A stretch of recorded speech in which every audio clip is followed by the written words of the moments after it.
दर्शक बंधु स्वागत करुच्ची वर्तमान एक नुआ अपडेट को नहीं जहाँकि देखंतु केबे सरकार चाषी धान किणवे ताकू नहीं कि वर्तमान एक न्यूज आर्टिकल पब्लिश होती जहाँकि अति गुरुत्वपूर्ण विषय सरकार जो प्रकार चाषी मानकर धान किणुंट केबे तांकर धान किणा सरेबे बा केबे सरीबो आमे से विषय जानिबा।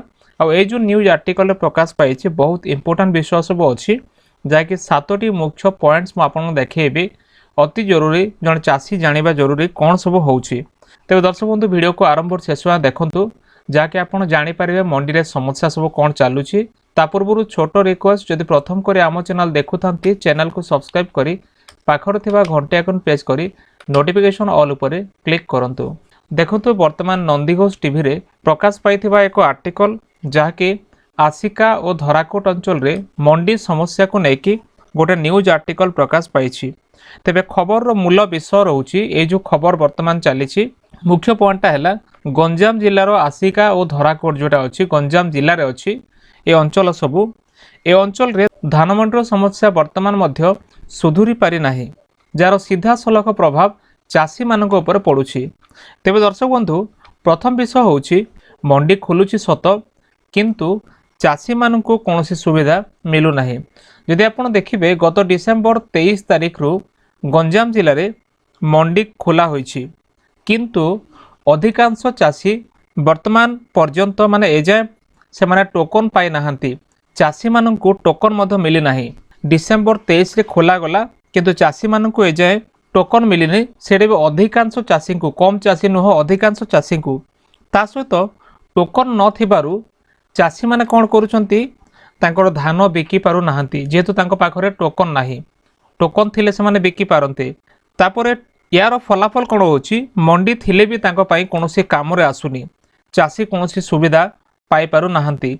मंडी अछि सत मंडी खोलुची सत किंतु चाषी को कोनोसी सुविधा मिली पारुनी बा चाषी कोनोसी प्रकार चाषी को काम होनी। सेकेंड कथा है खोला आकाश तले तांकर धान सब पड़ी रही जहाँकि चाषी माने मध्य वर्तमान असहाय होउछंती। जदि आपण आर्टिकल को पढ़िबे लेखा अछि खोला आकाश तले हजार हजार बस्ता धान तांकर तले पड़ी रही के शीत काकर मध्य खोला मुंडरे धान को जगुछंती से धान को से माने बसिके जगुछंती केमिति तांकर धान सुरक्षा सह रहिबो।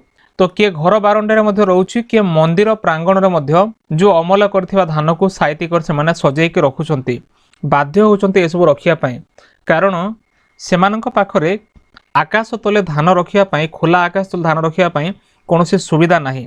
सरकार कहूथिले बड़ बड़ कथा सब डीडीओ पिटुथिले कि आमे सब सुविधा कर देबू जेतेले पेडी प्रोक्यूरमेंट चलिबो मंडीर काम सब चलिबो चाषी मानकु कोनोसी असुविधा हबनी। एथिरे धान नष्ट होबार बहुत आशंका रहे कारण धान खोला आकाश तले अछि खोला मुंडरे समस्ते जगुछंती शीत काकर अछंती जेहेतु ओपन जगह धान अच्छी तेणुक धान नष्ट होबार संपूर्ण आशंका मध्य रहुछि।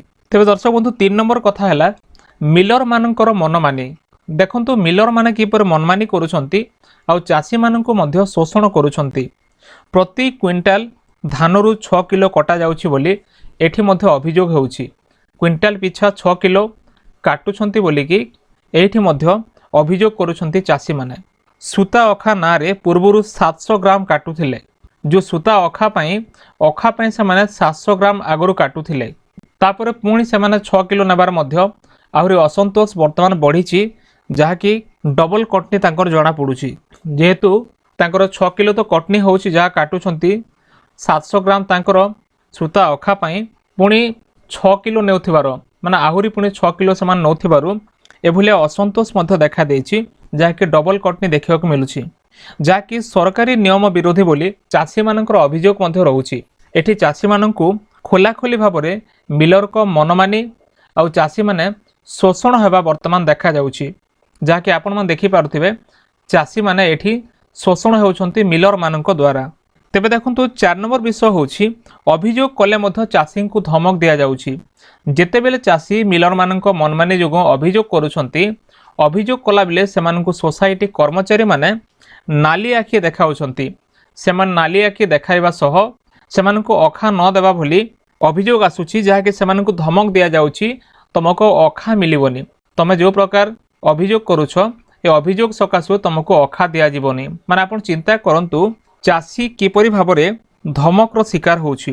ବାରମ୍ବାର ବାରମ୍ବାର ଏଭଳିଆ ଘଟଣା ଘଟିଲା ପରେ ଚାଷୀ ଯେତେବେଳେ ଅଭିଯୋଗ କରୁଛି, ଚାଷୀଙ୍କୁ ଓଲଟା ଧମକି ଦିଆଯାଉଛି ସୋସାଇଟି କର୍ମଚାରୀମାନଙ୍କ ଦ୍ୱାରା। ସେମାନେ ନାଲି ଆଖି ଦେଖାଇବା ସହ ଚାଷୀମାନଙ୍କୁ ଅଖା ନ ଦେବା ପାଇଁ ମଧ୍ୟ ଧମକ ଦେଉଛନ୍ତି। ଆଉ ଏଇ ଯେଉଁ ଅଭିଯୋଗ ଧରାକୋଟ ଅଞ୍ଚଳରୁ ଆସିଛି, ଯେମିତି ଆପଣ ଦେଖିଲେ ଷ୍ଟାର୍ଟିଂରେ ଲେଖା ଅଛି ଧରାକୋଟ ବୋଲିକି, ଯାହା ଗଞ୍ଜାମ ଜିଲ୍ଲାରେ ଆସୁଛି। ବର୍ତ୍ତମାନର ଏ ନ୍ୟୁଜ୍ ଆର୍ଟିକଲରେ ଯଦି ଆପଣ ପଢ଼ିବେ ଡିଟେଲ୍ସ, ଏଭଳିଆ ବିଷୟ ସବୁ ଆମେ ଦେଖିବାକୁ ପାଉଛୁ। ଏ ଅଭିଯୋଗ ଧରାକୋଟ ଅଞ୍ଚଳରୁ ଆସିଛି। ଚାଷୀ ମଧ୍ୟ ନ୍ୟାୟ ମାଗିବାକୁ ଡରୁଛନ୍ତି। ସେମାନେ କେମିତି କ'ଣ କାହାକୁ କିଛି କହିବେ, ଆଉ ସେମାନେ କିଛି କରିପାରୁନାହାନ୍ତି। ତେବେ ଦର୍ଶକ ବନ୍ଧୁ, ଏଭଳିଆ ଭାବରେ ବର୍ତ୍ତମାନ ମଣ୍ଡିର ଅବ୍ୟବସ୍ଥା ରହୁଛି। 5 ନମ୍ବର କଥା ହେଲା, ବିଧାୟକଙ୍କ ହସ୍ତକ୍ଷେପ ପରେ ମଧ୍ୟ ସମାଧାନ ଆଂଶିକ ଭାବରେ ହେଇଛି। ଯଦି ଆପଣ ଦେଖିବେ ଏଇ ଯେଉଁ ଆର୍ଟିକଲକୁ ଆପଣ ଭଲ ଭାବରେ ପଢ଼ିବେ, ସ୍ଥାନୀୟ ବିଧାୟକ ରମେଶ ଚନ୍ଦ୍ର ଜେନା ଯିଏକି ହସ୍ତକ୍ଷେପ କରିବା ପରେ ଚାଷୀଙ୍କୁ ଅଖା ମିଳିଛି। ସେ ଯେତେବେଳେ ଆସିଲେ ୟା ଉପରେ ମୁଣ୍ଡ ଖେଳାଇଲେ ଏଇ ଯେଉଁ ଧାନ ମଣ୍ଡି ଉପରେ ତାଙ୍କର ଯେଉଁ ମଣ୍ଡିର ଅବ୍ୟବସ୍ଥାକୁ ନେଇକି ଯେତେବେଳେ ସେ ହସ୍ତକ୍ଷେପ କରିଛନ୍ତି, ଚାଷୀମାନଙ୍କୁ ଅଖା ମଧ୍ୟ ମିଳିଛି। କିନ୍ତୁ ଏହା ସ୍ଥାୟୀ ସମାଧାନ ନୁହେଁ। ଯାହା ବି ହେଇଛି ବର୍ତ୍ତମାନ ପାଇଁ ଏହା ସ୍ଥାୟୀ ସମାଧାନ ନୁହେଁ। ଏଭଳି ଭାବରେ ବିଧାୟକ ବି ଆସିକି ତାଙ୍କର ହସ୍ତକ୍ଷେପ କରିସାରିଲେଣି, କିନ୍ତୁ ସମାଧାନ ଆଂଶିକ ଭାବରେ ହେଇଛି। ସମାଧାନ ପୂର୍ଣ୍ଣାଙ୍ଗ ଭାବରେ କେତେବେଳେ ବି ହେଇନି। এইটা ପୂର୍ଣ୍ଣାଙ୍ଗ ସମାଧାନ ବୋଲି କୁହାଯିବ ନାହିଁ, କାରଣ এটা ଆଂଶିକ ସମାଧାନ। ସେ କିଛି ସମୟ ପାଇଁ ହେଇଥାଇପାରେ କିମ୍ବା କିଛି ଦିନ ପାଇଁ ହେଇଥାଇପାରେ। ଯେତେବେଳେ ବିଧାୟକ ଆସିକି ହସ୍ତକ୍ଷେପ କରିଛନ୍ତି, ସେମାନେ ଏଭଳିଆ ସୁଯୋଗ ମଧ୍ୟ ଦେଇଛନ୍ତି। 6 ନମ୍ବର ବିଷୟ ହେଲା ପ୍ରଶାସନର ନିରବତା। ଆପଣ ଯଦି ଏ ଆର୍ଟିକଲକୁ ପଢ଼ିବେ, ସ୍ପଷ୍ଟ ଲେଖା ଅଛି କଟନୀ ଛଟନୀକୁ ନେଇକି କୌଣସି ବିଭାଗୀୟ ଅଧିକାରୀ ମୁହଁ ଖୋଲୁନଥିବା ବିଷୟରେ ଲେଖା ଅଛି, ଯାହାକି ସେମାନେ ମୁହଁ ଖୋଲୁନାହାନ୍ତି, କିଛି ବି କହୁନାହାନ୍ତି। ମିଲରଙ୍କ ବିରୋଧରେ କୌଣସି କାର୍ଯ୍ୟାନୁଷ୍ଠାନ ବି ନାହିଁ। ଯଦି ମିଲର କିଛି ଭୁଲଭାଲ କରୁଛି, ମିଲରମାନଙ୍କ ବିରୋଧରେ କୌଣସି ପ୍ରକାର କାର୍ଯ୍ୟାନୁଷ୍ଠାନ ତାଙ୍କର ନିଆଯାଉ ନାହିଁ, ଯାହାକି ପ୍ରଶାସନିକ ଅବହେଳାକୁ ଆମେ ସ୍ପଷ୍ଟ ଭାବରେ ଦେଖିପାରୁଛୁ। ଯେଉଁ ପ୍ରଶାସନ ଚାଷୀମାନଙ୍କୁ ସହଯୋଗ କରିବା କଥା, ଯେଉଁ ପ୍ରଶାସନ ଚାଷୀମାନଙ୍କୁ ସୁବିଧା କରିବା କଥା, ଆଜି ସେ ପ୍ରଶାସନ ମଧ୍ୟ ବିଭାଗୀୟ ଅଧିକାରୀମାନେ, କୌଣସି ବିଭାଗୀୟ ଅଧିକାରୀ ଏ ବିଷୟରେ ମୁହଁ ଖୋଲୁନାହାନ୍ତି। 7 ନମ୍ବର ବିଷୟ ହେଲା ସରକାର ଉପରେ ଗୁରୁତର ଅଭିଯୋଗ ଆସୁଛି। ବାରମ୍ବାର ବାରମ୍ବାର এই ଯେଉଁ ସରକାର ଯେତେ ସମୟରେ ଆପଣ ଦେଖିଲେ ଯେଉଁ ଜାଗାରେ ବି ତାଙ୍କର ରେଲି ହେଉଛି କିମ୍ବା କୌଣସି ଉଦ୍ଘାଟନୀ ସମାରୋହ ହେଉଛି, ସବୁ ଜାଗାରେ ସରକାର ଧାନ କଥା କହୁଛନ୍ତି, ସୁଭଦ୍ରା କଥା କହୁଛନ୍ତି। ବାରମ୍ବାର ବାରମ୍ବାର ଚାଷୀମାନଙ୍କ କଥା, ଆମେ ଏତିକି ଟଙ୍କା ଦେଇଦେଲୁ, ସୁଭଦ୍ରାରେ ଆମେ ଏତିକି ଟଙ୍କା ଦେଇଦେଲୁ। କେବଳ ଏଇ ଗୋଟେ କଥା ଆପଣ ବାରମ୍ବାର ଶୁଣିଲା ପରେ ଲାଗିବ, ମେସେଜ କିଛି ଅଲଗା ନୁହଁ। କିନ୍ତୁ ଗୋଟେ କଥା, ସରକାରଙ୍କ ଉପରେ ଗୁରୁତର ଅଭିଯୋଗ ଆସୁଛି। ସ୍ଥାନୀୟ ବିଧାୟକଙ୍କ ଅଭିଯୋଗ, ଯାହାକି ସରକାର କେବଳ ଚାଷୀଙ୍କୁ ବାହାସ୍ପଟ ମାରୁଛନ୍ତି ବା ଭୁଆଁ ବୁଲାଉଛନ୍ତି। ଏମିତି ସ୍ଥାନୀୟ ବିଧାୟକମାନେ ମଧ୍ୟ ସରକାରଙ୍କ ନାମରେ ଅଭିଯୋଗ ମଧ୍ୟ ଆଣୁଛନ୍ତି। ତେବେ ଚାଷୀଙ୍କୁ ଭୁଆଁ ବୁଲାଇବା କଥା ଆଉ ବାହାସ୍ପଟ ମାରିବା କଥା, ଏଇଟା ସ୍ପଷ୍ଟ ଦେଖାଯାଉଛି। ଏ ବର୍ଷ ପାଇଁ ସରକାର ଯେଉଁ ପ୍ରକାରେ ଚାଷୀମାନଙ୍କୁ ହଇରାଣ ହେବାକୁ ଦେଉଛନ୍ତି, ଏତିକି ହଇରାଣ ନ ହେବା କଥା। ଯଦି ଆପଣ ଆମର ପଡ଼ୋଶୀ ରାଜ୍ୟକୁ ଦେଖିବେ, ଛତିଶଗଡ଼କୁ, ଛତିଶଗଡ଼ରେ ଏମିତି ଅସୁବିଧା ଭୋଗୁନାହାନ୍ତି ଚାଷୀମାନେ।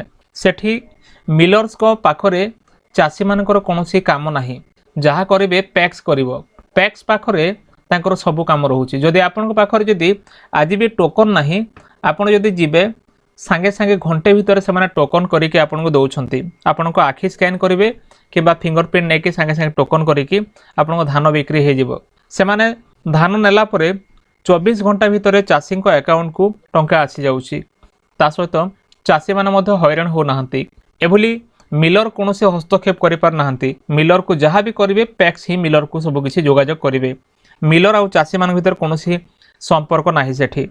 ତ ଦେଖନ୍ତୁ, ଏଥିପାଇଁ ବାରମ୍ବାର ବାରମ୍ବାର ଯେଉଁ ଅଭିଯୋଗ ସରକାରଙ୍କ ଉପରେ ଆସୁଛି, ସରକାର ବାହାସ୍ପଟ ମାରୁଛନ୍ତି ଏବଂ ଭୁଆଁ ବୁଲାଉଛନ୍ତି, ଯାହାକି ସ୍ଥାନୀୟ ବିଧାୟକମାନେ ମଧ୍ୟ ଏଭଳି ସ୍ପଷ୍ଟ ତାଙ୍କ ଉପରେ ଅଭିଯୋଗ କରୁଛନ୍ତି। ତେବେ ଦେଖନ୍ତୁ, ଏଇ ଯେଉଁ ନ୍ୟୁଜ୍ ଆର୍ଟିକଲରେ ଆପଣ ଯାହା କିଛି ଦେଖିଲେ, ମୁଖ୍ୟ କଥା ହେଉଛି ମଣ୍ଡିର ବ୍ୟବସ୍ଥା କାଗଜରେ ଭଲ ଲାଗୁଛି। କେବଳ କଲେକ୍ଟର ପାଖରେ ରିପୋର୍ଟ ଦେବା ପାଇଁ କିମ୍ବା କୌଣସି ପ୍ରଶାସନିକ ଅଧିକାରୀମାନଙ୍କ ପାଖରେ ଯେଉଁ ରିପୋର୍ଟ ଦେବା ପାଇଁ, କାଗଜପତ୍ର ରିପୋର୍ଟ ଦେବା ପାଇଁ ମଣ୍ଡିର ବ୍ୟବସ୍ଥା ଠିକ୍ ଲାଗୁଛି ବା ଭଲ ଲାଗୁଛି। କିନ୍ତୁ ଗ୍ରାଉଣ୍ଡ ରିପୋର୍ଟଟା ବହୁତ ଖରାପ। ଯଦି ଆପଣ ଗ୍ରାଉଣ୍ଡକୁ ଯିବେ, ଗ୍ରାଉଣ୍ଡରେ ସେମିତି ନାହିଁ, ସମ୍ପୂର୍ଣ୍ଣ ଖରାପ। ଚାଷୀ ହନ୍ତସନ୍ତ ହେଉଛନ୍ତି, ଶୋଷଣର ଶିକାର ହେଉଛନ୍ତି। ଚାଷୀମାନଙ୍କ ଉପରେ ସମସ୍ୟା ଆସୁଛି, ଚାଷୀମାନଙ୍କ ଅଭିଯୋଗ ଶୁଣାଯାଉ ନାହିଁ। ଚାଷୀମାନଙ୍କ ଉପରେ ମିଲରମାନେ ମନମାନି କରୁଛନ୍ତି। ଚାଷୀ ଟୋକନ ପାଉନାହାନ୍ତି, ଅଖା ପାଉନାହାନ୍ତି, ଯାହାକି ଚାଷୀ ନ୍ୟାୟ ପାଇଁ ମଧ୍ୟ ହନ୍ତସନ୍ତ ହେଉଛନ୍ତି। ତେବେ ଗ୍ରାଉଣ୍ଡ ରିପୋର୍ଟ ଯାହା ଆସୁଛି ତାହା ସମ୍ପୂର୍ଣ୍ଣ ଚାଷୀଙ୍କ ଉପରେ ମାନ୍ଦା ଅବସ୍ଥା ବର୍ତ୍ତମାନ ଦେଖାଯାଉଛି। ଦେଖନ୍ତୁ ମିଲର ଆଉ ସୋସାଇଟି ମାନେ ମଧ୍ୟ ମନମାନି ଚାଲୁଛନ୍ତି, ତାଙ୍କର ମନମାନି ବର୍ତ୍ତମାନ ବନ୍ଦ ହେଉନି। ମିଲର ଆଉ ସୋସାଇଟି ମାନେ ବାରମ୍ବାର ମନମାନି ତାଙ୍କ କାମ ଚଲାଉଛନ୍ତି। ସରକାର ଆଉ ପ୍ରଶାସନର ଦୃଢ଼ ପଦକ୍ଷେପ ମଧ୍ୟ ଅତ୍ୟାବଶ୍ୟକ ଅଛି। ଆଉ ଏତିକି ବେଳେ ସରକାର ଯଦି ଏ ପ୍ରତି ଧ୍ୟାନ ଦେବେ ତାହେଲେ ମଣ୍ଡିର ସମସ୍ୟା କେବେ ବି ସୁଧୁରିବନି। ତେବେ ଦର୍ଶକ ବନ୍ଧୁ, ଆପଣଙ୍କ ଏରିଆରେ କ'ଣ ହେଉଛି, ଚାଷୀମାନେ କେମିତି ହଇରାଣ ହେଉଛନ୍ତି କିମ୍ବା ସୁରୁଖୁରୁରେ ତାଙ୍କ ଧାନ ଉଠି ଯାଉଛି, ଆପଣ ନିହାତି କମେଣ୍ଟ ସେକ୍ସନରେ ଲେଖନ୍ତୁ ଫ୍ରେଣ୍ଡସ୍। ତେବେ ଏ ଥିଲା ବର୍ତ୍ତମାନର ଏକ ଛୋଟ ଅପଡେଟ୍। ଯଦି ଭିଡ଼ିଓ ଭଲ ଲାଗିଥାଏ ଭିଡ଼ିଓକୁ ଲାଇକ୍ କରି ଚ୍ୟାନେଲକୁ ସବସ୍କ୍ରାଇବ୍ କରି ସାଙ୍ଗମାନଙ୍କୁ ମଧ୍ୟ ସେୟାର କରନ୍ତୁ। ଏମିତି ମଣ୍ଡି ସମସ୍ୟା ଦେଖିବା ପାଇଁ ଚ୍ୟାନେଲକୁ ମଧ୍ୟ ଫଲୋ କରନ୍ତୁ ଫ୍ରେଣ୍ଡସ୍। ଦେଖା ହେବ ନେକ୍ସଟ ଭିଡ଼ିଓରେ। ଧନ୍ୟବାଦ।